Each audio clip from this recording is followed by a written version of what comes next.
So, for the second time in 2 months, John Morant on social media on an Instagram Live has flashed a firearm. This is the second time.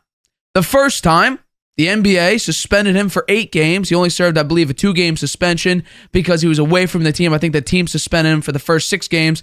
He lost, I think, like $600,000 per game or something like that, or maybe $600,000 in total for missing those 8 games. And now, a couple days ago, it might have been yesterday or the day before, on Instagram Live, while sitting in a car with some of his buddies, blasting music, he decided to once again flash a firearm. And, of course, as people do, they went crazy over this, strictly because we were told by John Morant that he was good. He worked on himself. He checked himself into a facility, I believe, down in Florida, which supposedly had nothing to do with any alcohol, because he was intoxicated the first time at I believe, a Denver club after losing to the Denver Nuggets. And now he's shown again with a firearm. After we thought, hey, he checked himself out. It seems like he's good. He's going to grow. He said everything's all good. And then what happened? Once again, he showed himself with a firearm. Now, he's suspended 8 games. If this was David Stern's NBA, he may be suspended the entire year, or he may be suspended for how long? I don't know. Out of the league, maybe? I'm not too sure. But I do know this. What happened before, and then him all of a sudden checking into a facility and then saying he's all good, 5 days, 7 days later? It was a little bit fishy. It may not even been that long. Now, me and my dad talked about it on the show after the John Morant was given the all good to play basketball again, and he came back from, his expenditure out to wherever he was going to go. I think it was Florida, to basically, heal himself mentally maybe. And he said he was all good. He did a bunch of interviews. He went on this press run saying how he's a changed person. And, we had to take him for his word. Now I was a little bit skeptical, saying it's a little weird you take such a short amount of time for such a pretty serious incident when the NBA has strict rules against firearms. And all of a sudden, a few days later, you're like, all good. It's a little bit fishy. And lo and behold, 2 months later, here we are again. Now, what should the NBA do? Because honestly, truthfully, there's 2 ways you can look at the situation. The first one is John Morant is an idiot because he decided to do something after he got in trouble for doing it last time. You could say that, and you definitely have reason to say that. John Morant, he seems like a very bright kid. He's a very, very good basketball player. He's athletic. He's explosive. Every dunk, he's trying to put someone on a poster and end their career essentially with that poster. He's a very good basketball player. He also wants to be something that it doesn't seem like he is. It's kind of funny. Think about how many people would want to be in John Morant's situation. You go into the NBA, you have incredible athleticism, you're making tens and hundreds of $1 million on endorsement deals, and you got a shoe deal, you got all these things for you, and you want to live this lifestyle. Most people want to get out of that lifestyle and be in a position John Morant is in. John Morant is in that lifestyle and wants to be in a position that people don't even dream about being in, or are forced in being, and want to get out. He wants the exact role reversal of what most people want. He's basically, he has it made. He has the money. He has the fame. He has the success. Although he would like a ring, but I'm talking about at least making it to the NBA. He's also supremely talented, and on this major contract, he signed a 5-year extension worth nearly $200 million with the Memphis Grizzlies. So he's got basically everything he wants besides maybe a ring, maybe to actually have some credibility behind your playoff noise. You talk like you won, but you haven't won nothing. And then you could also look at it from this side. The NBA, compared to other sports, other major sports that actually require if you're not like a supreme talent, you take some years in college and you usually graduate at 22, 23. You go into the NFL or I'm not sure what the NHL allows you to be in, but even the MLB, you could be drafted at 16, and then you play high school and you go all the way through college, and by the end of it, your MLB debut may be when you're 27 years old. But in basketball, it's different. Basketball had the 18 rule where you can come in at 18 like a LeBron did. I believe, I think Kobe, when he was drafted, was even 17 years old. The Clippers didn't want to put their franchise on the back of a 17-year-old, so the Lakers were like, hey, we'll take him. Now it's 19. We're expecting people who are 19, 20 years old. Hell, people younger than me come into the NBA and have to deal with multi-million-dollar contracts with fame. If you're a high draft pick, the amount of pressure you have. Maybe you're drafted to a bad organization, and now you have the pressure of being a supreme talent, maybe, if you're drafted that high in the first round, and rebuilding a franchise when you're, 18, 19, 20 years old. That's a lot of pressure for a kid. At least when when you're in the NFL, you're in any other major sport where it takes more time, you have more time to mature, you have more time to grow, you have more experiences. Maybe your team built around you after they draft you, like maybe in the MLB. You get drafted, you put in the farm system, or you get drafted, you go out through college, then put in a farm system, AAA, AA, then all of a sudden you're in the minor leagues and all that. Eventually you go into the majors. But we're talking about legitimately like young adults. You could even say children, essentially, compared to the rest of the league. Veterans looking upon these kids. And they're supposed to put a lot of this pressure and turn it into success for their team. Now, people younger than me, I'm 20 years old. I'm nearly 21 years old. I could not imagine myself being drafted at a high pick, having supreme talent, and have the weight of basically an entire city, an entire state, depending on who you play for, on my back to prove that I could be successful in the NBA, that I could lead this team to a championship.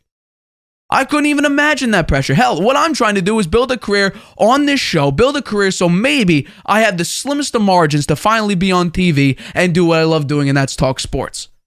That's my dream, and the amount of work I need to get there, I fully acknowledge. The work that I need to get there is far greater what I'm doing for this show. I put a lot of effort into the show, but I do realize that I will need to put in even more if I want to be successful in the realm that I'm pushing to be in. Now, John Morant's out here flashing guns and thinking he's all that.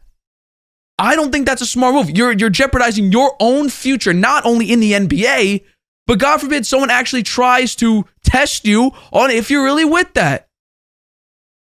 Who knows? Maybe you're the one that's in a dire situation, or maybe you cause a dire situation where you actually end up in handcuffs because of some sort of situation that you're in. You catch someone on the wrong day in a bad mood. Who knows what will happen? You're putting yourself physically in harm, maybe, depending on if someone wants to take you up on that offer, if you're all about that, or you're putting your NBA future in jeopardy just because you think you're all that. That's like, what are we doing here? I don't understand. It blows my mind. John Morant basically can have anything in the world he wants, and he wants to go away from, success and the future in the NBA, making hundreds of millions of dollars. Hell, he lost $39 million because he didn't make an All-NBA team, and I think that's in large part due because the voters didn't want to put him on an All-NBA team due to the suspension. He also has $1 million endorsements that he had. The Powerade commercial. They stripped his Powerade commercial from TV. Nike delayed his deal with his shoe brand after the first incident. My personal opinion. He got an 8-game suspension. Stephen A. Smith on First Take said today that he got a lot of texts and calls from people saying that they would expect, they're pushing for a full year suspension for Ja. You could argue it all you want.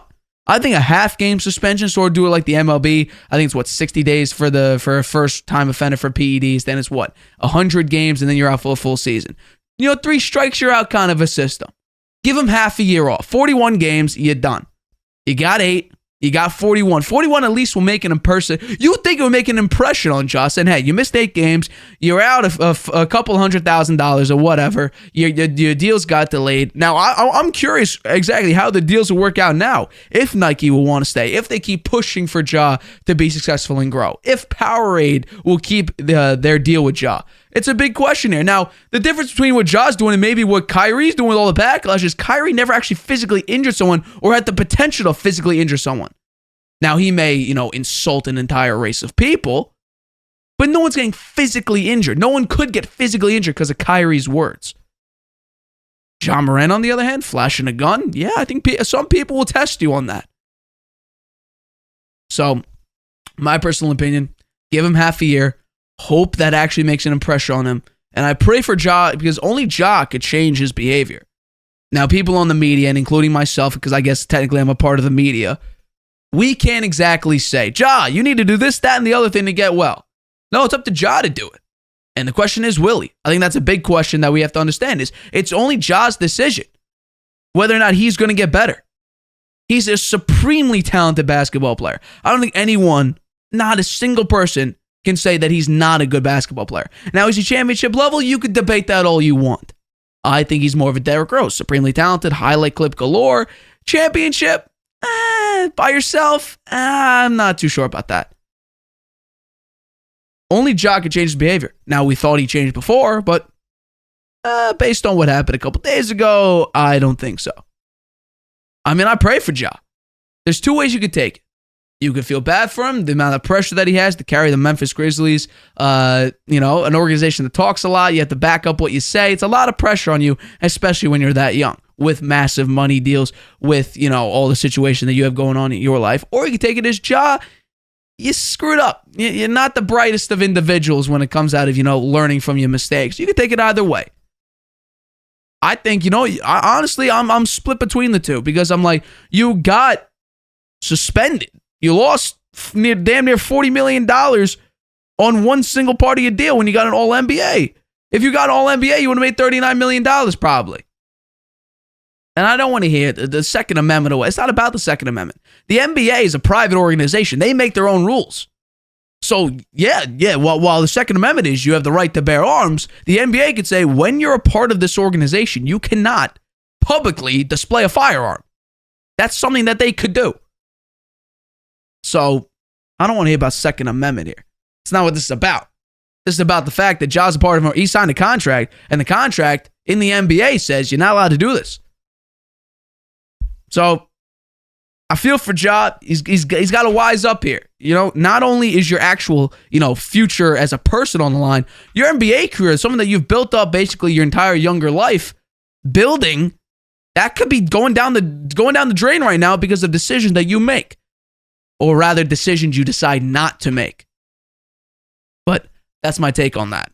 Hi, everybody. Thanks for watching. Make sure you subscribe here to get the latest from the show. Also, if you want to check out the full episode, make sure you click the I in the top right-hand corner right now. If you want to listen to this show anywhere you go, make sure you go to anchor.fm/The Harvey Hour or anywhere you get your podcasts.